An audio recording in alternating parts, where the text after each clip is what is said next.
मुल्तान के हल्के NA 157 में ज़िमनी इलेक्शन के लिए शाह महमूद कुरैशी की बेटी को नामजद करने पर तहरीक इंसाफ के कारकुनान सरापा एहतजाज बन गए हैं।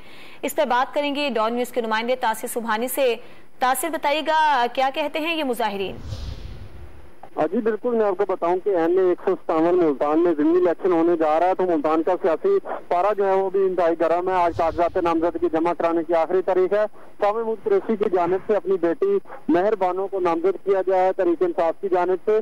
गुज़श्ता रोज प्रेस कॉन्फ्रेंस में जब इसका ऐलान किया गया तो उसके बाद ही जो है वो तहरीक इंसाफ मुल्तान के कारकुन जो है वो काफी ज्यादा उनमें गमो गुस्सा पाया जा रहा है। उनका ये कहना है कि इस वक्त भी इलेक्शन कमीशन ऑफिस के बाहर जो है वो सरापा एहतजाज है।